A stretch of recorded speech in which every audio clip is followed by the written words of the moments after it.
Welcome back to Beers with Buds. I'm your host, Andrew Freedman, the cannabis sommelier. Today I'm joined by my good buds all the way in California, sunny California, Alice and Clark, that high couple. How are you today, Alice and Clark? Hey, yeah, we're doing good. Yeah, no, we're coming to you live from the Dabbin Cabin here in, I would say normally sunny LA, but it's actually quite chilly today. Yeah. I mean, not compared to where we know you are in Canada. You deal with real cold, but it got down in the 50s today, which is very chilly for Los Angeles. I can already hear your eyes rolling back, so we'll move on from weather. But yeah, no, so we're basically, we go by That High Couple online, and we're a cannabis content creating duo. We've been married now for 4 months, and yeah, we're newlyweds. 4 months today. 4 months today. 4 months today. Ridiculous. Didn't even realize that. So yeah, no, we're as someone coined newlyweds. We're very happy, and yeah, we just try to create content on Instagram as well as YouTube that just like normalizes and celebrates cannabis. It's something that we feel like every couple can incorporate it into their relationship with tons of benefits, and yeah, we're just excited just to kind of talk about our journey as influencers. Yeah. Super cool. Well, congratulations on getting married. That's absolutely huge. I'm engaged right now, so that's so exciting. I can feel your energy. Congrats on your 4-month anniversary. Thank you, and congrats to you on your engagement. Being fiancés was a really, really fun time in our life, so soak that in as much as possible.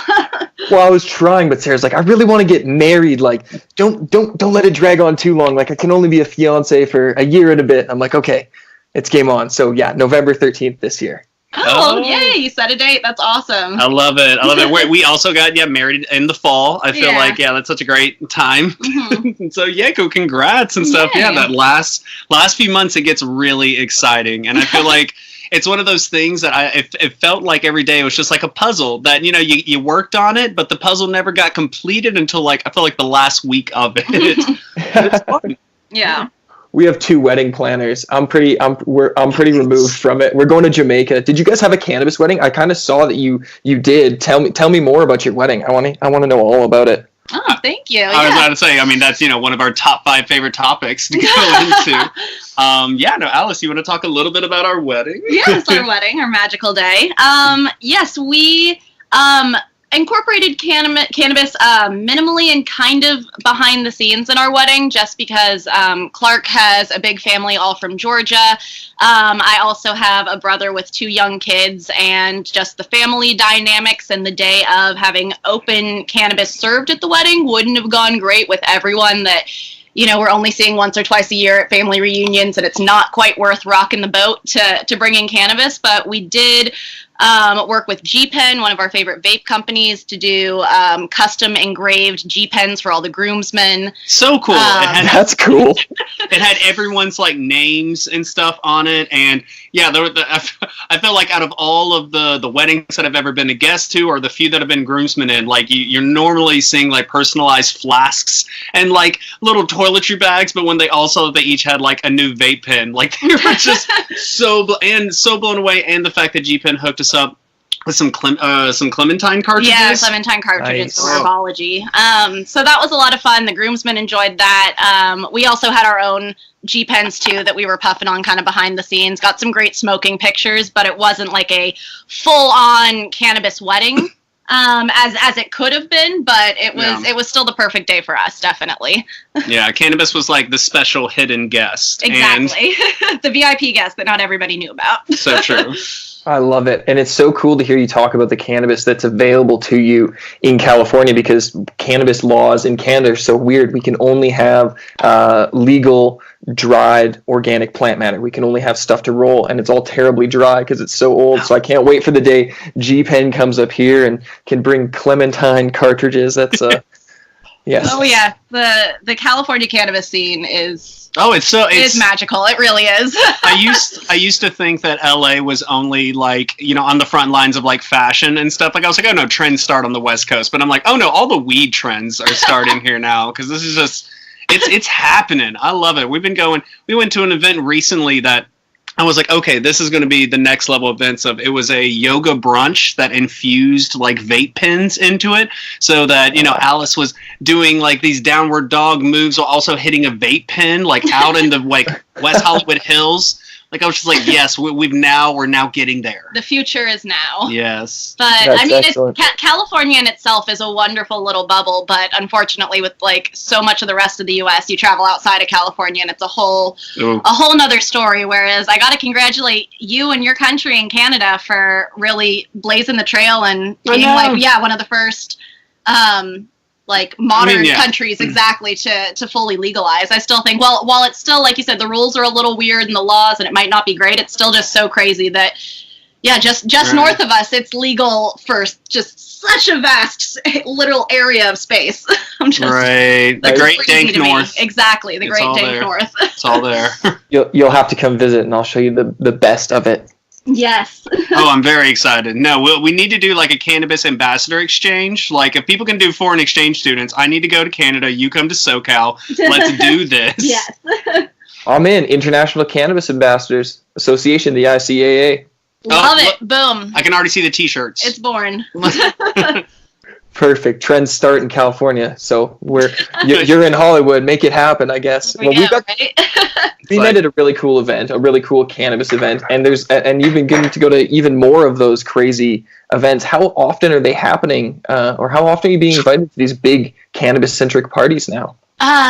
Weekly basis, easily. Wow. It's crazy that it's now gotten to the point where it's like we have to choose between events that will be happening on like the same Sunday or the same Sunday morning, or it's like, okay, I think we can fit this one in back to back with this one. Like it's fun, but it is getting to like a point where I'm like pleasantly surprised by how full our calendar is, honestly. It's true. I feel like LA is fully embracing the cannabis scene, whether it's just recreational legal cannabis with THC, or everyone down here is completely obsessed with CBD, adding it to any kind of food or beverages, or just CBD vapes on their own. CBD is definitely having a moment, and I've definitely seen a lot of parties advertised to the public, not necessarily in the cannabis industry or the scene, that are more CBD focused to kind of like get people in through the door and look, it's non-psychoactive, you're not getting high, but it's still cannabis and it's still helping and medical, but also a little bit recreational because it does just help you feel relaxed and stuff. So whether it's like a full-on weed cannabis party or just something more focused on CBD infused things, there are so many all over the place. It's crazy. So true. That's interesting to think that it's CBD leaning on that, and it's such an easier approach that's really normalizing cannabis consumption for a different demographic.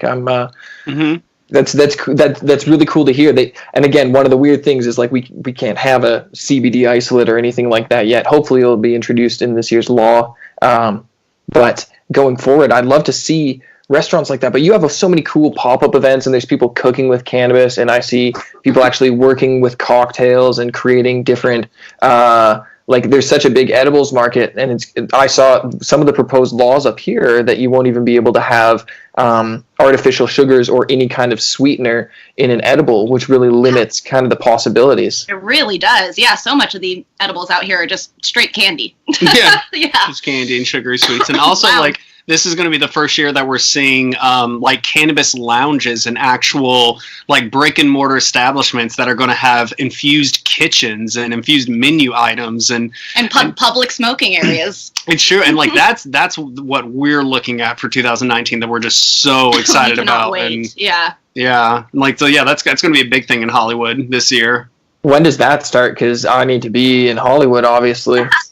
Right, it's odd. Like we're really good friends, and I love giving them a shout out with the chef and sister behind Altered Plates. That Holden Yager or whatever. Yes. Yeah, right. Chef Holden. Yes, and Rachel Burkons. Yes, we love them. And amazing people. He is like the weed chef. I mean, he actually was the chef at the yoga infused brunch that we just went to. He was the chef behind it. Him and like Rachel also did a full like cocktail like program, and they're actually the team behind one of these brick and mortar lounges that is coming to West Hollywood this year. And so they were telling us about some of the troubles of like for the very first time, they're talking with city officials about like all these, different like ways to manage, you just have to think about everything when it comes to public consumption. That it's such new territory that there are so many unwritten regulations that you really have to take a step back and consider any possibility of what can go right and what can go wrong here. But it is on the schedule for sometime in 2019. The doors should be opening, but there's just so much legality and paperwork to get through that I don't think there's any kind of a set date. Back. Exactly, from what we understand. But then again, we're very much on the sidelines of this, just kind of like cheering and rooting on, and we hear a little bit from our friends at Altered Plates, but it is exciting that it is just happening. That's incredible. And do you think there'll be will it be liquor licensed as well, or just cannabis consumption? As far as I know, it's just cannabis consumption. Interesting. So so mocktails and stuff like that will be a huge trend. Very cool. Yeah, THC and CBD mocktails for sure. That is so cool. And that's just in Hollywood, right? Los Angeles, I believe. Yeah. WeHo, I think, is one of the biggest hubs of it. West Hollywood specifically. I know they were some of the first to issue out licenses for that. So I think right now it's just like everyone's trying to see like which is going to be the first to like open doors, but I do know that like at least a lot of the kind of regulations, the licenses, those have already been issued, so it's all just kind of like a waiting game at this point. I do know that's from talking with them, like it's a lot of waiting involved with these process, but still 2019 it looks like it's going to happen, and we're just like so pumped about it. And we're so pumped about a lot of things going in with the cannabis community in SoCal right now. Right. Well, I have a bet that before Donald Trump leaves office, he's going to legalize cannabis federally somehow. It's going to happen, or it won't be him, but it's going to become federally legalized before he leaves office, and that'll be like the one thing that he gets remembered for. That'll be the one Hail Mary toss and stuff. Damn. I mean, he knows he can make money off of it. Exactly. He has some personal interest behind the scenes in it too. Yeah. He's got to be. Did you watch the State of the Union address? No, we have not. We just got home from work before hopping on the podcast. Yeah. Oh well, thank you for joining me. Let me catch you up. People stand up and down a lot. I couldn't believe how many standing ovations happen. Oh no. It'd be a great drinking game. It's all I was thinking, or smoking game, depending on which world you're into. Do you guys drink? Do you smoke more than you drink? Is there Oh yeah, I would definitely say that we're daily cannabis, enthusiasts, consumers. Consumers, yeah. But I would say we drink on the weekends. Yeah, no, not every weekend consistent. I'd say I probably drink. I'll open up a bottle of wine and have wine on a Friday night or Saturday night.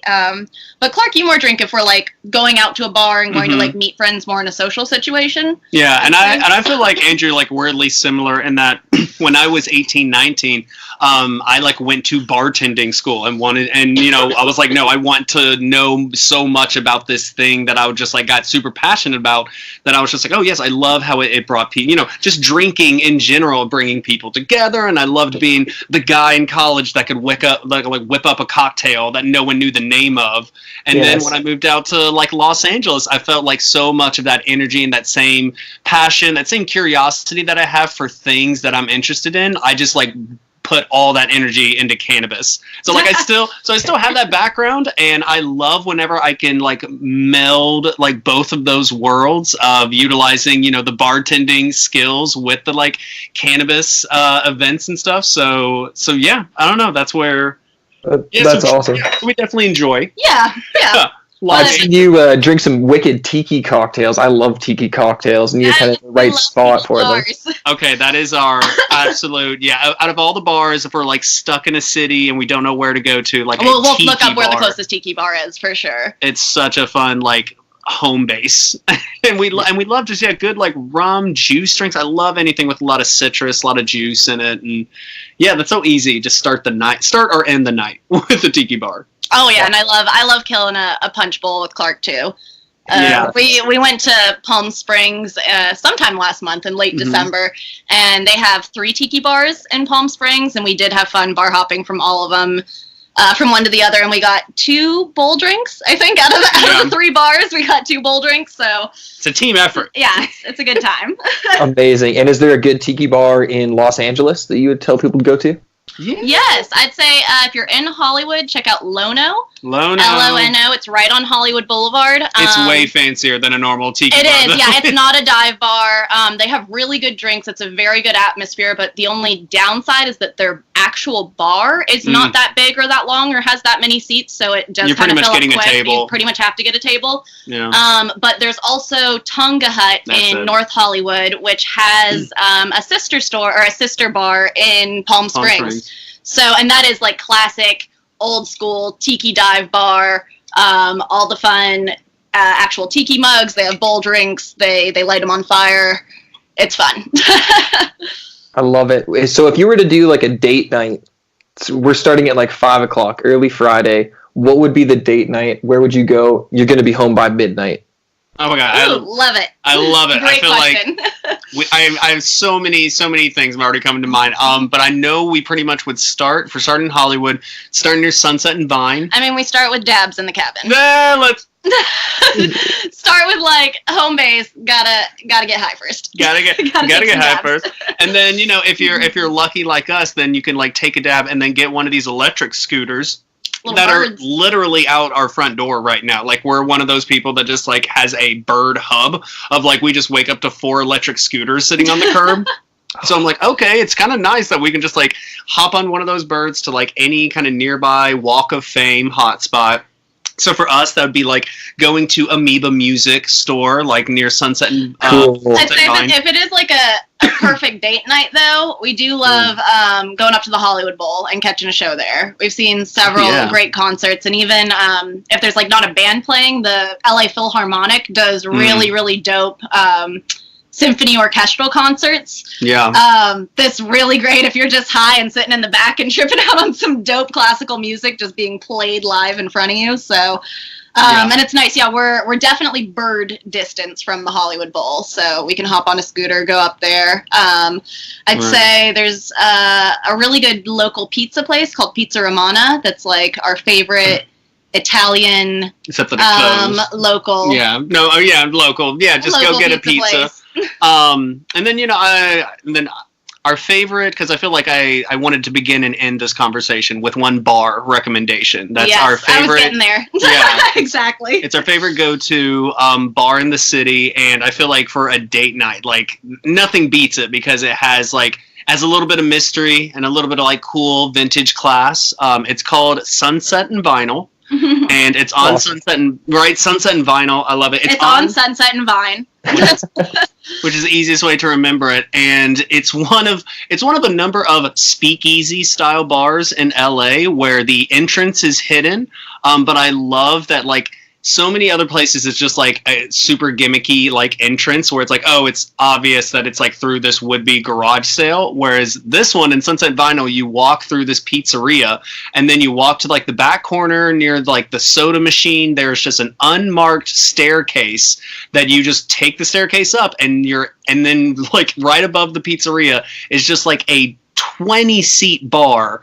Just this one bar, maybe like 4 tables tops. And the best thing is that all of the music is being played off of a vinyl collection that is open to whoever's there. You can literally just like walk up to this wall lined with different records, like pick out whatever is your favorite, and then just give it to the bartender, and he just puts it on a queue of like, we're just going to play this record through and then just play on to the next and on to the next. And it's a really fun night. It is, yeah. They have really good just classic drinks, good like old fashions and Negronis and stuff. They also have a pretty good happy hour too.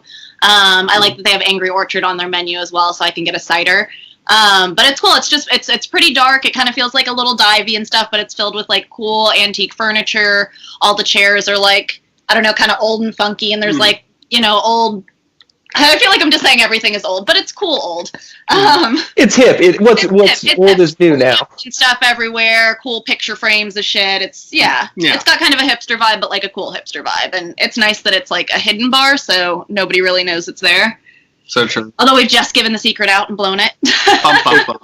I feel like most people listening are probably in Canada, so don't worry. There we go. All right. Well, if you come to Hollywood. Sunset and Vinyl. Yes. We're going. I'm going to come in the next few months, and we're going to go to that bar and make an awesome video. I love it.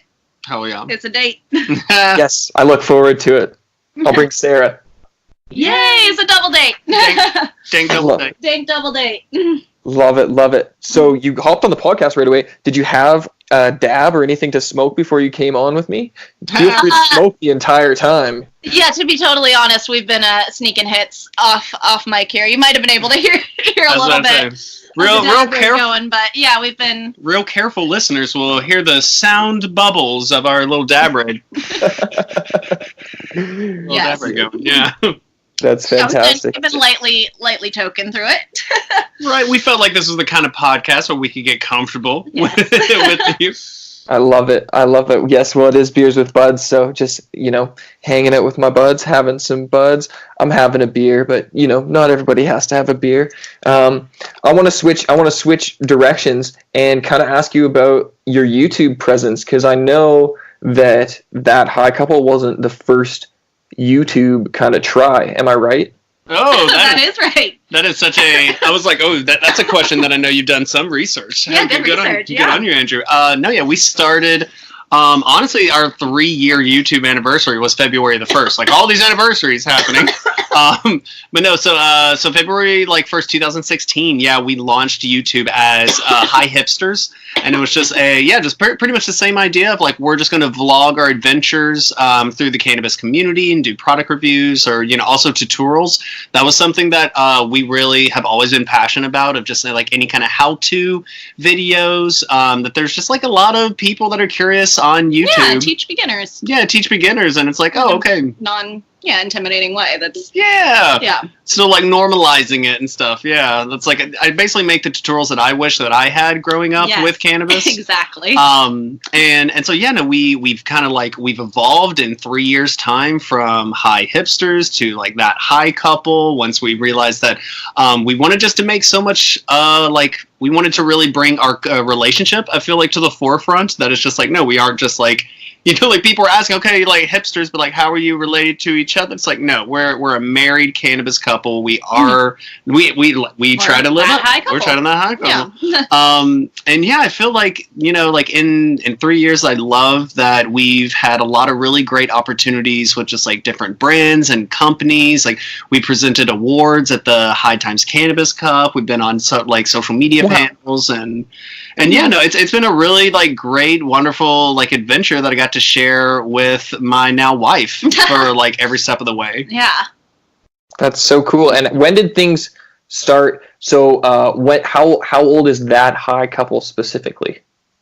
When did we transition from High Hipsters? We were hipster a year. Oh yeah, I feel out of the 3-year timeline, we were High Hipsters for about a year, and then so it was basically a name change was the only thing that went from High Hipsters to that High Couple. Yeah.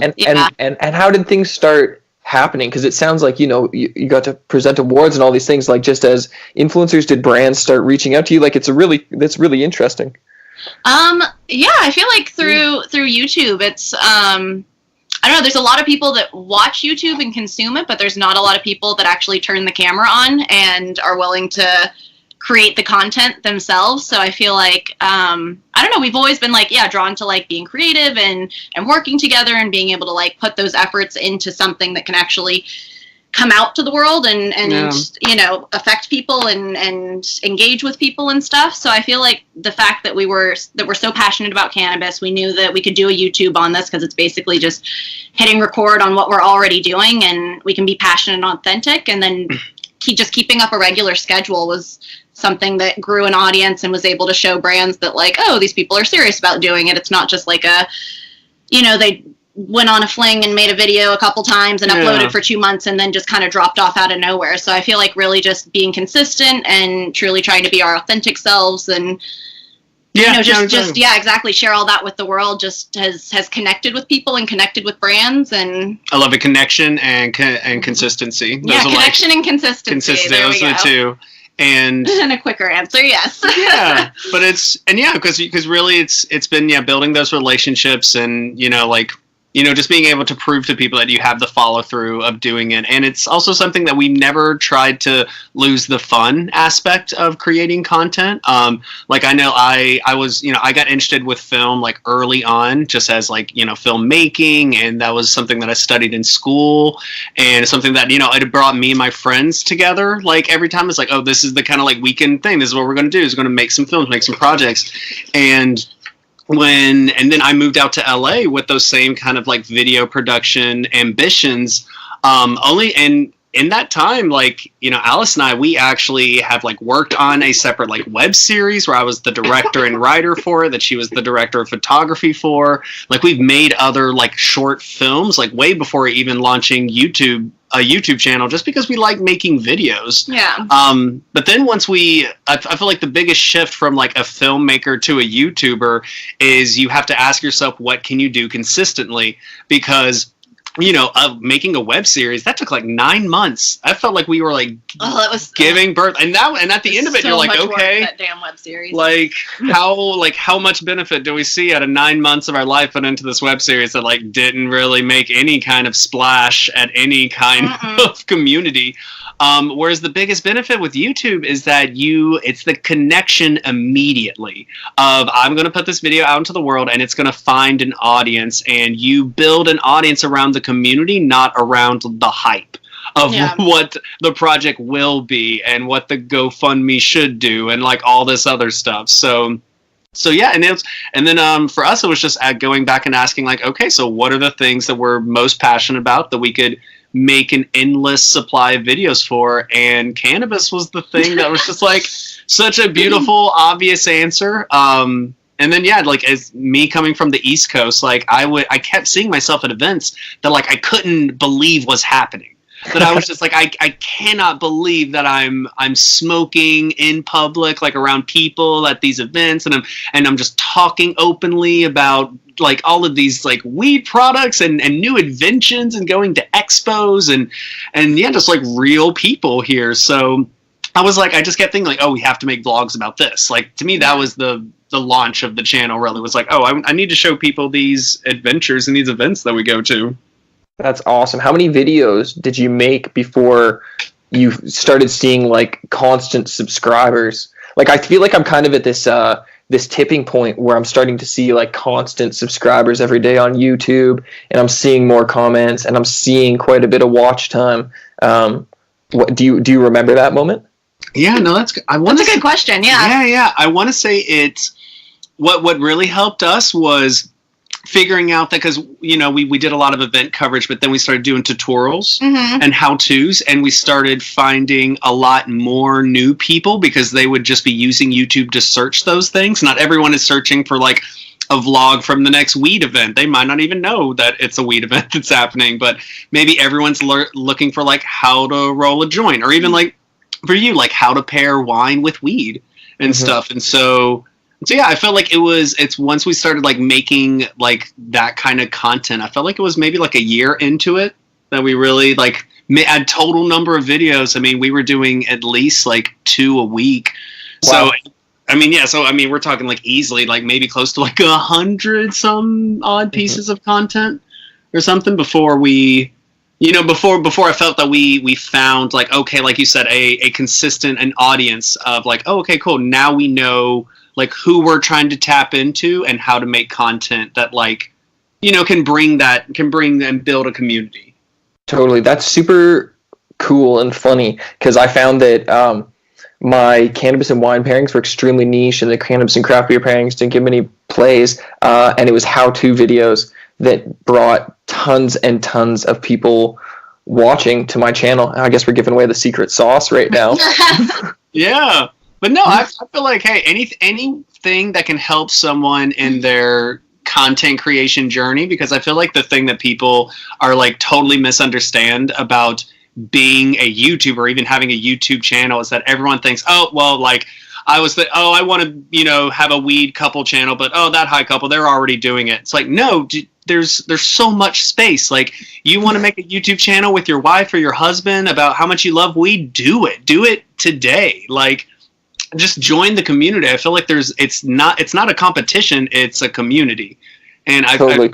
Yeah, and I'm like, I don't know, I'm excited whenever we get to, like, I don't know, hopefully inspire others to just, like, you know, be open about their passion for cannabis. Totally. I love the amalgamation of skills that I hear that it comes to when you turn the camera, because it sounds like you have a strong video background. It sounds like Alice was in photography. I'm just guessing because you were the director of photography in the web series. What was the web series about? It was something that we worked with a couple other writers on, about just like, basically, I don't know, your friends dynamic. You're just like first year in LA. It was such a friends in LA. Like, yeah, that's what basically. it was. Like, yeah, a group Awesome. of like 6 friends that are all like, some of them are trying to be an actor, and some of them have lived here, and we've got a dude that just like, you know, hangs out on the couch and couch surfs, and it was like, Right. I want to say like an 8 or 10 part series, but it was just so much work, just coordinating everybody's schedules, and like we held castings for it, and it was we're trying to make it being as big of a real thing as it could have been. We had a producer that's Hollywood. and stuff, so it was, that's it not was, right. Yeah, it was a lot. It was a lot, and it really didn't go anywhere. Yeah. But it was a good learning experience for sure. Right. That's super cool. Hollywood, baby. So you were from Georgia, Clark? Yes. Yes. Yeah. Originally, just born right outside of Atlanta. Awesome. The Super Bowl was really boring. I know. And I felt bad because, like, everyone watching the Super Bowl in Atlanta is just like staring daggers at the Patriots because they beat Atlanta in the Super Bowl last year. Yeah, was it like the year before? Just like they just beat Atlanta, and so it's just like, oh, to see Tom Brady again, like do it again, especially against the LA Rams. I was just like, I didn't think that the LA Rams, like, with the beginning of the season, had any shot of going to the Super Bowl. I just wasn't paying enough attention. And then all of a sudden I was like, oh, snap. Okay. Hometown go. Yeah. We're real sports people, but we watch that's fair. for sure. Gotta cheer on LA. Yeah. I really just wanted to watch for the controversy at the halftime show and watch Adam Levine take off his shirt as that was a disaster. I don't know. And the lack of SpongeBob, that was such a little tease. I really thought they were going to play the full song. Either don't use SpongeBob at all, and it's fine, or play the whole Sweet Victory song. I was so disappointed. How dare they? I was a little confused. I found out after that was kind of a Twitter campaign, but it was a big thing. I mean, I don't know. Yeah, I grew up on SpongeBob, and that episode is iconic. Like, everybody that remembers musical that song. It's epic. Like, that's the thing you like called your parents in the room for, and they were like, "Okay, yeah, this is actually a pretty cool kids cartoon. Look what they're doing here." Like, yeah, it was epic. And then the fact that, like, because the creator of SpongeBob passed away. Yeah. It's not I think in 2018, just this last year. So they were gonna do it as a tribute really to cool him. Tribute. And it would have been the full song. I'm like, they had time to do it. They should have done it. Adam Levine could have sang it, but they gave us such a little tease. Yeah, that was weak. I was hoping it was gonna be like a Travis Scott remix going in. I would have gladly taken that. Yeah. I thought I was gonna get hyped. Yeah. I would have loved to have seen Andre 3000 also on stage with Oh Big, my god, that was like, so weird hearing him sing Outcast, and I'm like, no, it's his one half of Outcast. Right, I was like, you guys need to get back together. What about Adam Levine and the other guy singing back up to "I Like the Way"? That was awkward. So awkward. It was. Poor Adam. I felt. I don't know if I felt bad for him or just pitied him or. I've read some really good teardowns of the New York Times just being like, it's just like the cherry on top of like an overall just bland arc of a career, and how literally it's not even a disappointment, it's a shrug. That's all he's just been reduced to. I'm just like, all right, that's what that was. That was absolutely cringeworthy. It really was. I also, something that we both get violently angry every time that we think about, the CBS didn't want to air a marijuana ad, but then we'll take money from Scientology. The number of Scientology commercials I saw during the Super Bowl, I was like, this is pissing me off, guys. Yeah. I don't know. We live in the city where it's I see Scientologists all the time. They're everywhere in Hollywood. It's crazy. And I'm always just it's a cult. It's a real cult. Right? We say HBO's Going Clear is an amazing docuseries about how culty that cult is. And It's just But yeah, crazy. it was crazy that we saw that number of advertisements. Cult There were money. good Your advertisements. Satan levels are off the chart right now. Oh my god, no! It's gotta listen. I'll pay more money to just level up. That's all it is. That's all it is. I liked Burger King's Andy Warhol commercial. That was probably my Eating favorite. the plain burger, dip in the ketchup. It was really weird. Yeah, I know. I was like, that is odd. That is, I don't know about that, but I do love me some Andy Warhol. So back to it didn't even say Burger King in it, and I was like, okay, I give you a golf clap. The cannabis commercial though is interesting because from what I understand, like everybody knows that commercial wouldn't have been able to be aired nationally no matter what, because it's against advertising laws. Aside from it being a cannabis commercial, you can't like advertise cannabis the way that they did federally. So it was I truly believe that it might have been like a really well played PR stunt. I could see it. Yeah, got a lot of people. I mean, we're talking about it right now. I watched it. I watched the commercial because Yeah. I was interested. Because I was like, what? Why the hell did they get it away? But like, no, you're right. That's good. Got more eyeballs on it. way more. Well, yeah, if there's 100 million people watching the Super Bowl, they got Joe Rogan and BuzzFeed and that high couple in the cannabis song talking about it. So now it's just way bigger than the Super Bowl. My word. My word. Whenever I feel like, oh, the internet's trying to dupe me yet again. Yeah. Internet. You've got me. You've got me by the balls. Yeah, it's interesting that the internet is such a manipulative thing, and it is for sale, but it's such an opportunity for anybody to have a voice and to have their message heard, no matter who they are or where they are. Messages, yeah. People. It's interesting that people are like, make one video. I think you were talking about this consistency, authenticity. You can't make one video and think it's going to go viral or you're going to be a YouTuber. Like, you made 2 videos a week for a year. You had been producing content before. You knew how to use the camera. Like, you got to amalgamate those skills. But I kind of yell at people now because your iPhone, you can literally post straight to YouTube from your iPhone, and there's an editor on YouTube right there. It shoots 4K. Your iPhone shoots 4K. Right. Like 100%. Yeah. So No excuses. Right, at least It's true. yeah, I feel like, if you want to make content, it definitely helps if you have any kind of a background or education or knowledge in it, like, put that to use. But if you don't, that also shouldn't stop you from, doing this if this is something you want to do. Anyone can literally, just shoot on their phone, edit on their phone, upload straight to YouTube. There's a number of really inexpensive just equipment pieces that you can get, lenses for your phone, little tripods and grips and stuff that can make it look so incredibly professional that people would have no idea that you're shooting on your phone. Yeah. I think the biggest thing that I had to knock out of my own head that I feel like way too many people come at filmmaking, making YouTubes with, is that, I remember, before starting the channel, it's no, I want from the first video to the last video, I want it to have a certain level of quality. I want my name to be associated with a certain, like a filmmaker, like a Tarantino. It needs to have a style from the get-go. And if I don't know all of that beforehand, why even make the video? And that's the worst way to look at YouTube, because it cripples you into thinking that that's what the platform wants. The platform hates perfection. The platform loves personality. And the way that you build a personality online is just by getting in front of the camera and putting yourself out there and building a community, connection by connection, subscriber by subscriber. It's way more important to be replying back to people's comments than to be thinking about what's the editing software that I need to have? What's the next camera lens? No, dude, that's not what's going to get you to a place where it's your content's being seen. It's never going to be the camera. It's going to be you. It's going to be whatever content speaks to you. And so I always just tell everyone, just know that your first videos are going to be your worst ones. Mm-hmm. And that's okay. You gotta start somewhere. Right? I think some of the best YouTube videos are when the really famous ones go back and react to their first videos from 8 years ago.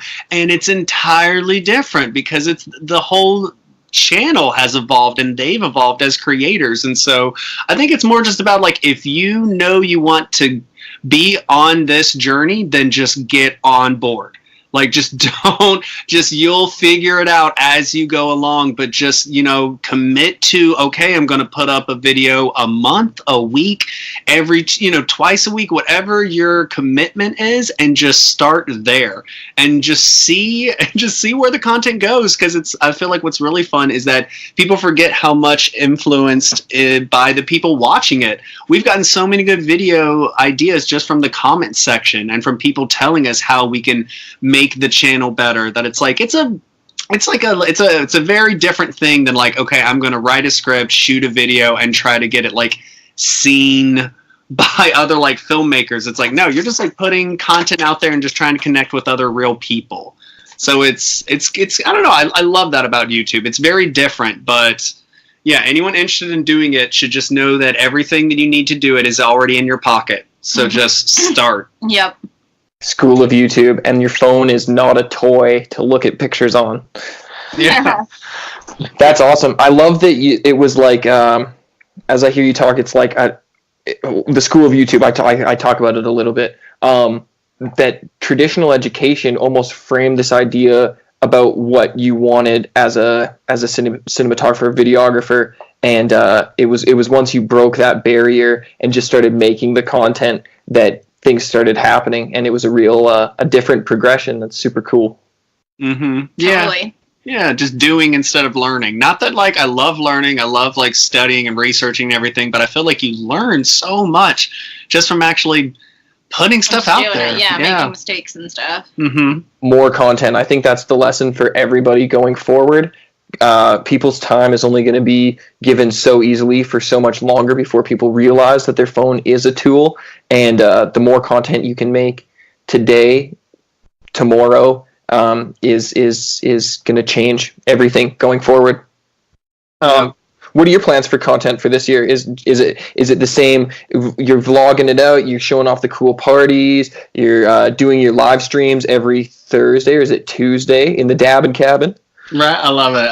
Yes, our live streams. We were doing like all of last year. It was almost like a weekly live stream. Weekly Tuesday night live stream. We've now moved for 2019. Just going to do the last Tuesday of every month. We'll be live streaming at 7 p.m. Pacific Standard Time. But our live streams used to be like 20 to 30 minutes. Now it's going to be like minimum an hour. We're doing giveaways. We're doing full Q&As. It's a much bigger full live stream. So we're definitely, conquering that. We're still, doing a lot of just working with brands and different reviews, different tutorials, going to a lot of events on like a weekly basis. I think we've got 2 events this weekend.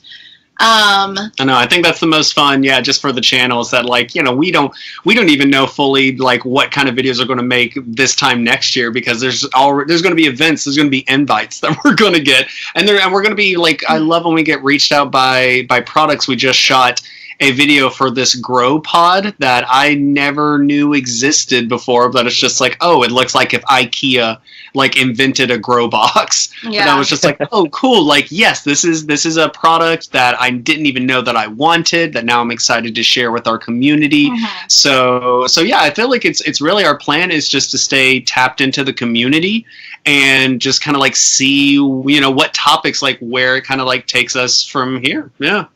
That's cool. Do you guys still have 9 to 5s? We do. We sure do. Yeah, we still have 9 to 5s. I know. I feel like we're kind of like a rare thing in the cannabis community. Those lucky dogs. All of you guys that can do it like full time. But no, I do social media. Like I'm a community manager. Monday through Friday, I work for an MCN, which is a multi-channel network.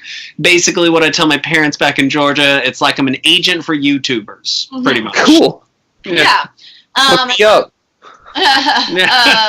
A full-time product photographer for a e-commerce website. So I go to a studio in downtown LA and spend all day shooting either bags or jewelry or shoes or clothes on a model, and it's just like a front, side, back, and detail shot. And fashion. Yeah, fashion. It's fashion. It is all really cool, funky, like high-end luxury brands that I would definitely never be seeing or interacting with otherwise, where I'm like, this is a $2,000 sweater. Who the hell is buying this? I have no idea. But I'm taking pictures of it. So, but it's cool. Yeah, we both have like creative jobs where we're using our skills and then can come home and like put those same skills to work for YouTube for sure. Mm-hmm. Totally. Any other side hustles past the YouTube? Yeah, actually. I mean, Irie. Yeah, So, starting 2019. Starting as of 2000 January, like last month. That's the last month. Yeah, we are now partnered with Irie Weddings and Events, which is a company that based out of Denver, Colorado, that just launched their Seattle and Los Angeles team as of this year. And basically, they bring bud bars as well as like floral designs, like wedding planning and stuff. But we're basically going to be like their like bud tender A and B, thing 1 and 2 for the LA team of if you want, cannabis served at your private event or your wedding reception, then yeah, Alice and I will like come to your event. It's going to be so much fun that now we're actually like sharing the passion for cannabis in person. Yeah. I feel like it's such a like it's another evolution. It's another thing. That's awesome. It's great when you get to grasp people's attention in person too. You get to really see their excitement, whereas on YouTube, you only get to see your subscribers and views, but you really don't know how many eyes are watching. Yeah. Exactly. Yeah. It's great whenever we get messages from people that saying, we taught them something or they've connected with our content somehow, but being able to make those like real life, like in-person connections, especially at a wedding where everybody's just in such a good mood and celebrating, like, I cannot wait to get grandma to try some CBD and Yes. like just really like educate and just show people like how much fun it can be, especially in like a recreational setting. Like it's gonna be a lot of fun. We're really excited. So the live streams, I want to go back to the live streams. When you first started the live streams, were you getting a lot of interaction, and how much did it grow? And was it consistency that made it grow? Like, I want to hear your ideas about the live stream, because it's something that's so difficult to stay consistent with and put out. It's true, yeah. The live streams were some of the most fun content I feel like we did, because as you said, like when you just put out a YouTube channel, you can see subscribers, you can see views, but you don't really know how many eyeballs are there on you. But when there is a live stream, like that number is real life, how many people are there watching you, giving you their time in this exact moment. So that is like a whole nother real kind of like special aspect to it that made it a lot of fun to be able to interact that way.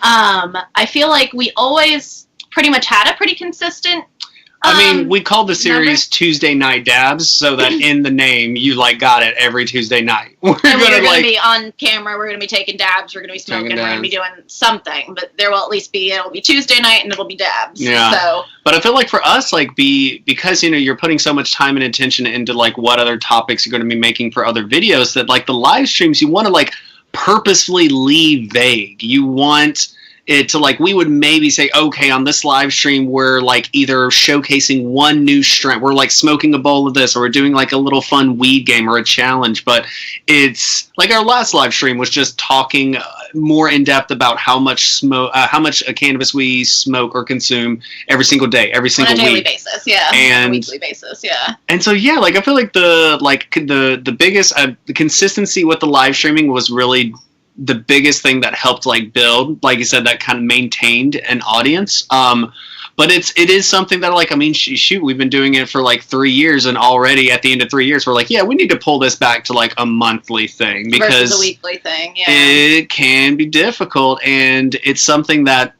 like there's, like Twitch is the platform for if you're like looking at, I want to do some very long form live streaming. Like it's kind of like a whole new form of content. It's a whole we originally started off doing YouTube and Periscope. And then Instagram started doing live streaming. So then we switched to YouTube and Instagram. And then sometimes if like we were doing a giveaway or something, we would just do YouTube just to keep the pool a little bit more fair for choosing a winner and stuff. But I feel like honestly, like, if you're trying to live stream, get on as many platforms as you can, especially if it's kind of like in the beginning and you only have, not that many people interacting with you. Why not like widen the net and try and like get on Twitch, get on Periscope, get on Instagram, get on YouTube, and live stream them all and encourage people to cross the streams. But then, once you do get a little bit bigger, you do kind of have to concentrate it towards one platform to be able to actually interact with still that amount of comments and stuff, so that it's not coming from too many directions at once. Yeah. But Right, because do you use a program like TriCaster? I know what you're talking about, but like, yeah, for us, we never really. I think we've only done OBS. Like it's just, you know, super basic, but for us, we're not trying to do a lot of like screen grabs. Like we're not trying to do multiple like video feeds. For us, it's like a pretty basic setup, but I feel like that's great. Honestly, like I liked when you can live stream from your phone through the YouTube app. Just like you were saying, you can upload directly to YouTube. You can live stream straight to YouTube from your phone. The app, and they make it super easy with like, all right, pose for a thumbnail. We're getting ready. We're starting, and comments pop up on the screen and stuff. It looks pretty similar to Instagram. Cool. I've never live streamed on YouTube. Actually, I got 700 subscribers now, and I think I should do a live stream. Yeah, just let people know on like Instagram and Twitter. Like, give them a little heads up of like, I'm gonna be going live at this time. You know, hope I can see you there. It'll be, you know, give them about like, you know, at least 20 minutes, I'd say, to let some people hop in. If you can go longer, that's great. Yeah. And you know, try and. If you're really getting a lot of interaction and stuff, just keep that up and try and keep that going as long as possible, I feel like. Yeah, and keep in mind that even if, you know, you don't have a lot of live viewers coming in, that like our live streams, I'm always surprised. Get so many replays. Yeah, how many people will still watch it after the fact. So like, you know, I see them even treating it like a podcast. Like our last live stream was over an hour long, and I mean most of our videos are under 5 minutes. So I'm just like this is the same person? This is the same subscriber? Yeah, same subscriber. Yeah. But I'm just like, okay, it's very different. It can, you know, I feel like they can put it on as a podcast, or they can just, you know, like listen to this more like full conversation. But like at the end of the day, you just have to make it fun for yourself, because if you know, if you're having fun and people start engaging, then that's just like icing on top of the cake. But the cake needs to be you like having fun, like in front of a camera, regardless of if there's like 1 or 2 people watching, because then after the fact, if you're still having fun, then more people are going to watch the replays and could be like, oh, okay, I'll tune in next time. Totally. Exactly. You just have to like be authentic and be consistent. Yep, that's exactly. If we can pound that in again. Yeah, connections and consistency. Yep. Just stay in the pocket. Just stay in that little. Just find your happy place. Yeah. Just stay there. I love it. What are you guys smoking on right now? Do you have specific cannabis with you? And past that, are there brands that you're really stoked on?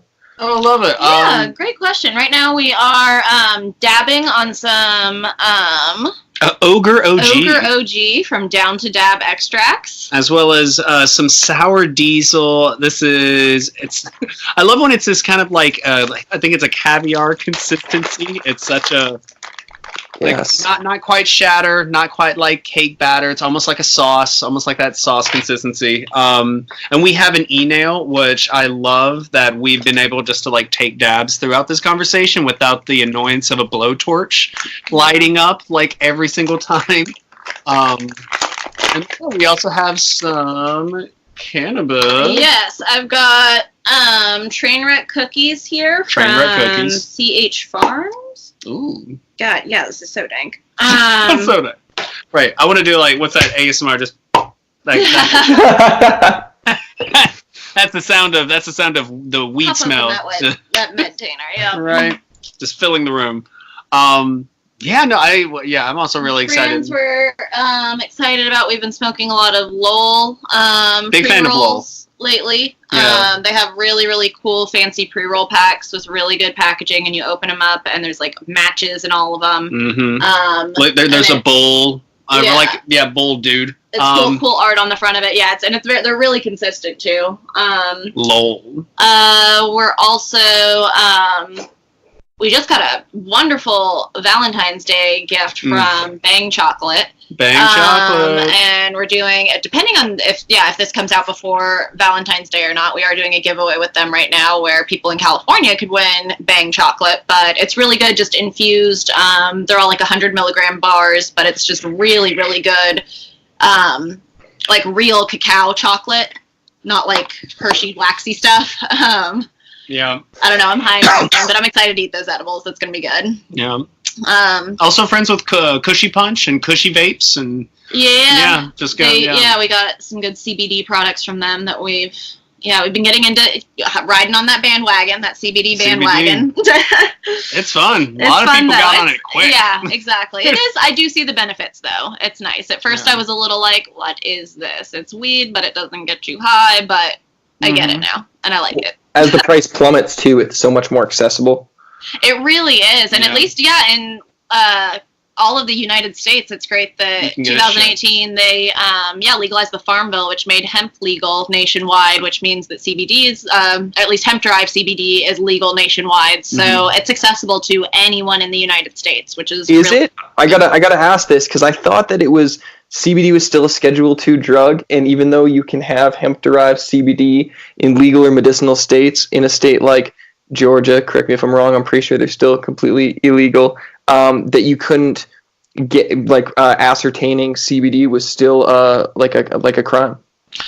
From what I understand, the Farm Bill changed that. Yeah, the CBD is hemp-derived CBD is legal in all states. As far as I know, Walmart is selling it.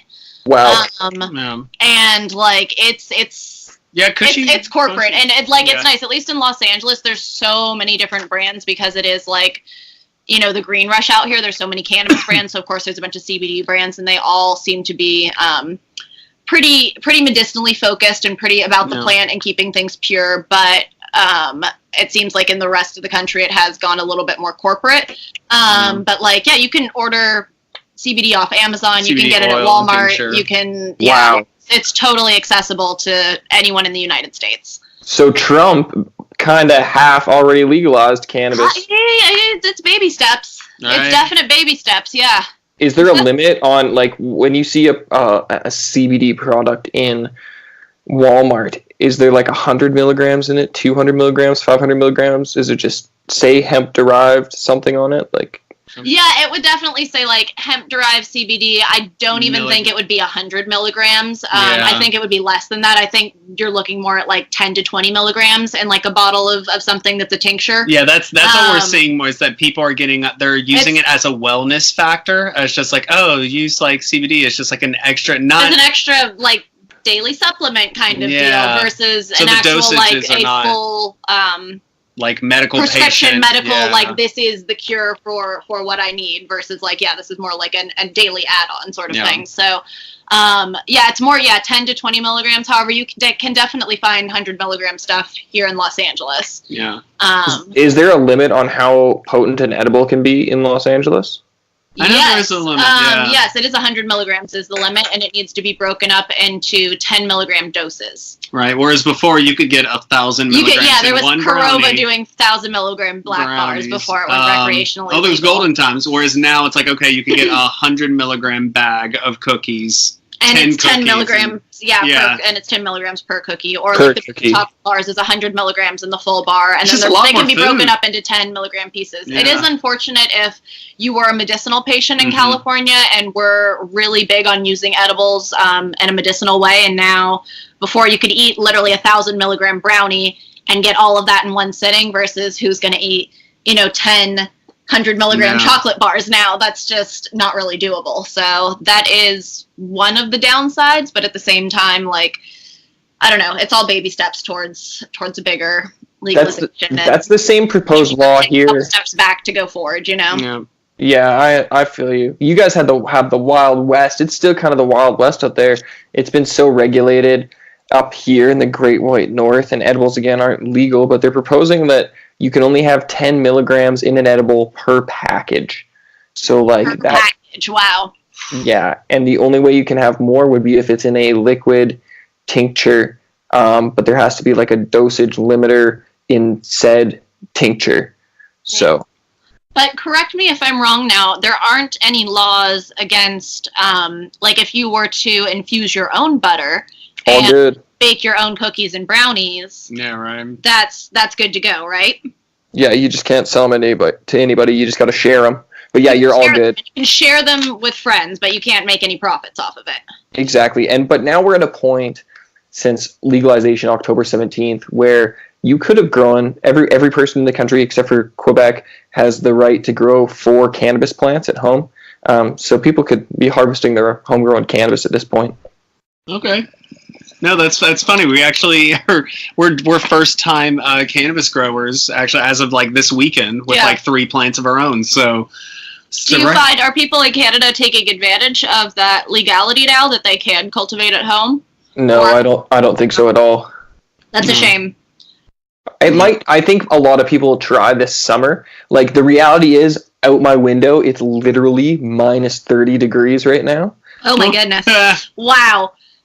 Yeah. Complaining about that it's chilly and 50. I'm so sorry. Yeah, like, it hurts my face when I open the door. Oh my god. I don't even remember where I was going with it, but I feel like there's just less opportunity because it's so cold. I don't even remember what I was talking about. Grow as much. Yeah. Oh yeah, you can't grow as much. So people are probably, it's probably going to be like, everybody's like, oh, I don't want my house to stink, whatever. So I bet that as soon as spring hits, as soon as it gets warm, April, you'll see a lot of people growing 4 plants in their backyard. That's awesome. Oh, get those outdoor grows going. Yeah. Yeah, as Clark said, if we can say a shout out to Leaflet Pod.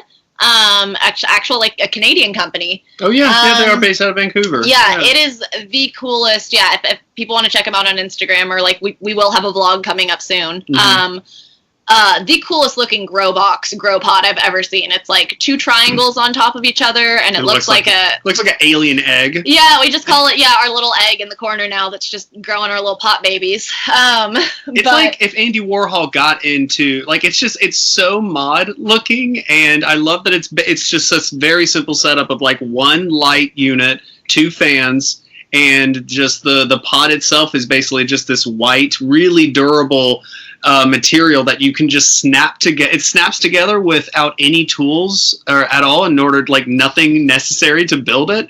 And we like got it set up in like 5 minutes, and then you're just like, oh, okay, now I just have a like grow box.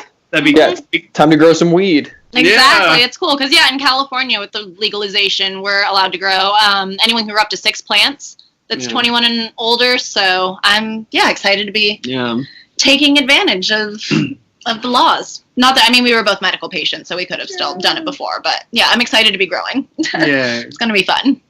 Oh, that's awesome. I just got my medicinal grow license finally because I bought a house, which is one of the kind of things that you have to get your medicinal grow license. Oh, and so congrats to you. Yeah. Thank you. Me and Sarah, she pulls most of the weight. And I got 39 plants, so that's my new mission, is to build like a dream grow room. Ooh. That's amazing. Wow. That's such a How cool. Oh my gosh. Yeah, put that on YouTube. Yeah. Make that a series for sure. Well, here's an interesting thing.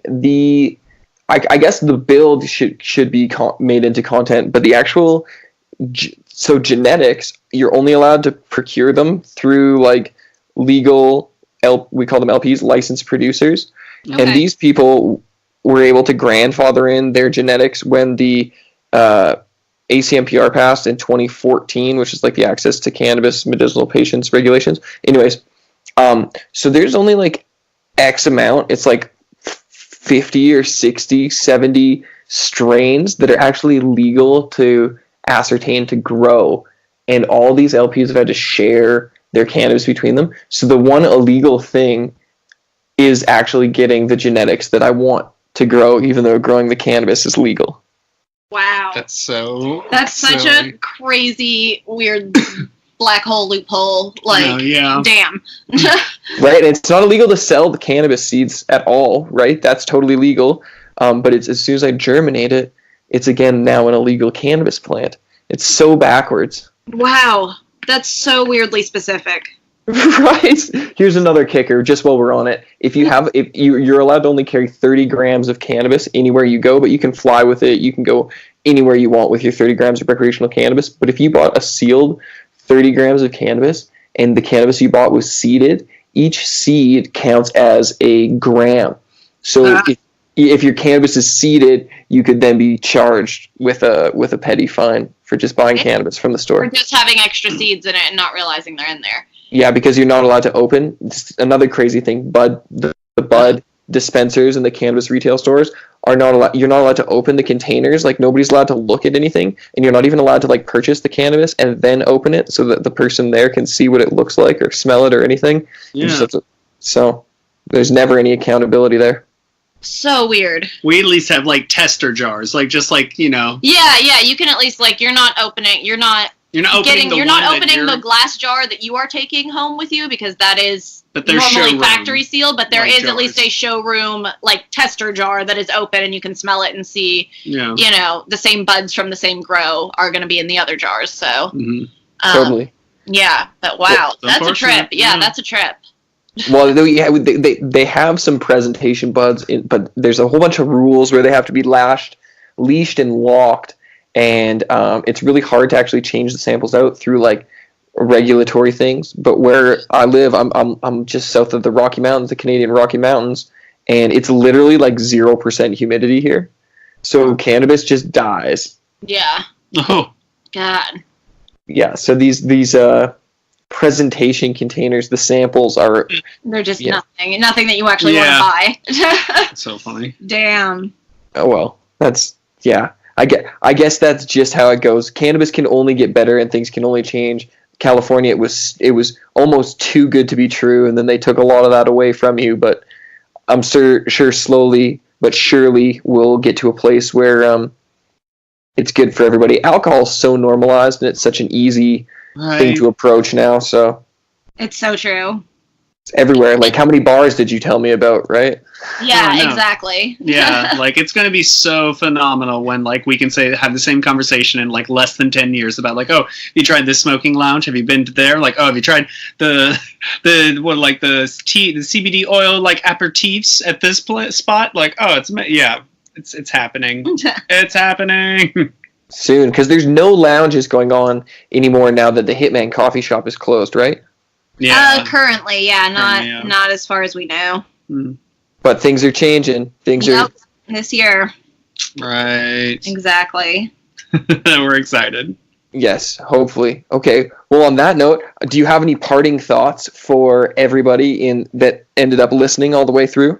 Oh, I know. Well, first off, thank you so much for giving us your time and attention. Yes, thank you. We appreciate you just tuning in to our Stony Rambles. And also thanks, Andrew, for just like coordinating and moderating and just doing all that. We appreciate you. Yeah. Let's see, for parting final Stony thoughts. Check us out anywhere online. I mean, really, YouTube and Instagram. We try to make content that if it's not educational, it's entertaining. If it's not entertaining, then it's weed. Yeah, it's really sweet. something for everyone. Yeah.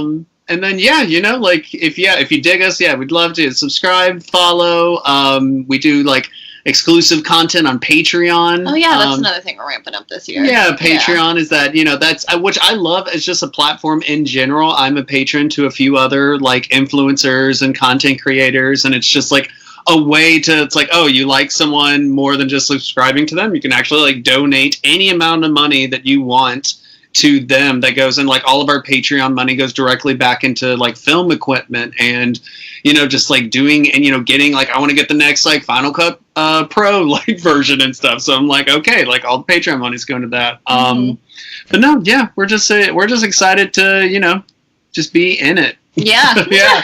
Exactly. I don't want you to leave now. I want to talk about Patreon. I didn't know you were doing that. Tell me more about Patreon. How does it work? Did people end up subscribing to it? Do you have a lot of patrons? We've got a few. We don't have a ton. Community. Yeah, we have a small community. Yeah, less than 100. Well, that's pretty good. Yeah, it's not bad. Really, well, it definitely ranges. I would say most of them are like $1 donators. Yeah, for sure. But I think what's fun is that we've set different levels. So it's like, oh, if you donated $10 a month or more, then we'll send you something in the mail, like a Polaroid or a postcard. Yeah. And then a personal thank you. And anything below that, we're doing, at least starting this year. Yeah, like I said, we're revamping it up. We're doing more exclusive videos just for Patreon, more content that's more authentic to us that might not necessarily be like specifically weed related. Like we just launched a rant and rave series where it's like, okay, what are some rants and raves that like have nothing really to do about weed or that we just don't feel comfortable. We'll be high on Netflix camera shows. And be ranting about something or raving about how much we love something. So we're also doing a weekly newsletter now. And for us it's just like, I feel like a Patreon, and like if all these different platforms, it's all about like however you connect through the community through this like content, then Patreon is the content where it's like, oh, this is what I'd share with my friends. Yeah. Like I'm like, if you're gonna contribute to actually pay money to support us as content creators, then I'm gonna give you the conversations. I'm gonna give you the goods. I'm gonna give you like. Yeah, we reply back to. I mean, we try and reply back to all comments across the board, but we definitely reply back to every single Patreon comment. Right. And yeah, it is just another fun platform to. Yeah, put a little extra on. It's just our little internet family. Yeah. That's what it is. Yeah. That's super cool. I'm really debating doing a Patreon, so I'm wading into the water right now.